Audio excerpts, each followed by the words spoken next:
Hi, I'm Marty Demko, the Permanent Postdoc.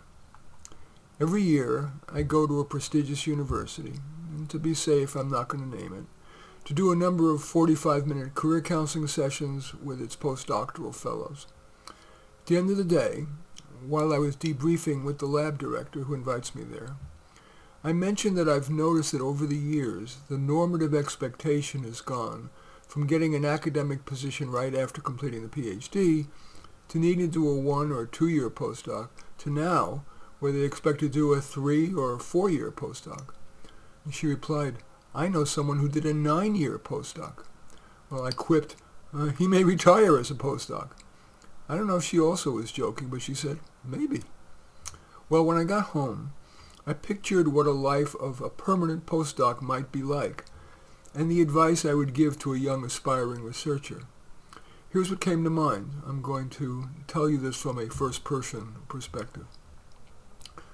When I was a kid, everyone said how smart I was, how much potential I have. I liked that, but I felt an obligation to live up to their expectations. That wasn't hard in high school, only moderately hard in college, quite hard in my doctoral program, and then too hard in trying to land an academic position. I knew that only the stars, who could bring in big bucks, would get a tenure-track position, and that other people would have to do a 1 or 2 year temporizing postdoc to fill their resume gap, the lack of publications, especially well-cited ones, compared with the PhDs that did get an academic job. Well, I couldn't land a postdoc, even at an R2 institution, that's the second-tier research institution. So I had to take a lab assistant job, which wouldn't pay the bills in crazy expensive California. So I had to go back to live home with my parents. The next year, I applied for a bunch of postdocs and finally got one in South Carolina, and I took it. Unfortunately, I was so desperate for something, I didn't carefully curate it. My PI, my principal investigator, was smart and well-funded, but he didn't give me much attention. He mainly wanted me to assist on his research on visual perception in bats, not a core interest of mine.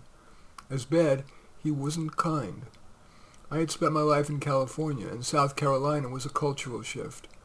I was sad a lot. Thank God for my friends that I made, and for the belief that it would only be for a year or 2, maybe 3, until I had a realistic chance at a tenure-track professorship. Alas, years passed and no dice. Yeah, after year 3 I was more assertive and got to do my own research, but progress was slow. Indeed, many of my experiments failed, or at least didn't make enough progress on my goal to understand the role of neural crest cells in cognition. Because my research had stalled, I had the bandwidth for my PI to assign me more helper tasks, so he kept funding me, but at that crappy postdoc level. When I retired last year, it had only gone up to $60,000 a year. I filled in with some temp part-time lecture positions that made $20,000 at most. One paid only $4,000. Moonlighting that shed little light. Well, today, my daughter, who's finishing her undergrad, said that she would like to be a scientist and so go for a PhD, and she asked for my advice. Well, here's what I told her. I wonder what you think. Leah, you told me that you enjoyed your work as an undergraduate lab assistant, and you've gotten solid grades, even in your hard science courses. Good. I can't say what's right for you, but if I were starting again, yeah, I would have tried to get into a PhD program, but I would have curated them carefully. Would my advisor be kind and accessible?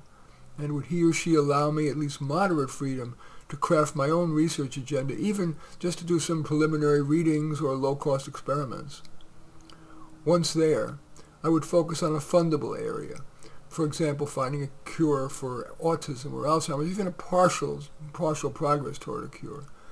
And I would prioritize that goal in selecting my electives, my doctoral exams, and my thesis. If I felt my advisor wasn't a good enough fit, I would politely request a change. As I was doing my dissertation, I would ask advice not just from professors at my institution, but from experts outside it. For starters, I'd ask them a question that wouldn't take much time. I'd want to be respectful of their time. I would submit proposals to present at the right conferences, maybe just a poster session, maybe co-presenting with my advisor if he or she would let me, or perhaps on a panel. I would practice my talk by recording it on my phone, putting myself in the shoes of my target employer, and ask if my talk would motivate him or her to hire me. At conferences, I would fight past my shyness and talk with people, whether in line at breakfast, the wine and cheese thing, or with a luminary after he or she finished presenting. I'd warn at least a couple of principal investigator types who might hire me to not just respect me, but like me.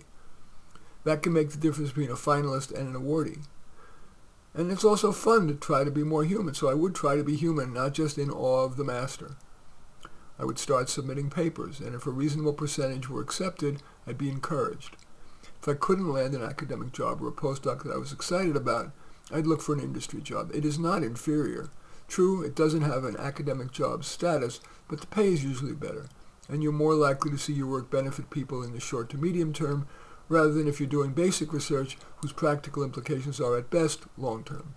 But that's just me. Dear daughter, in light of what I just said, and more important, in light of what the wise one within you thinks, what do you think you want to do?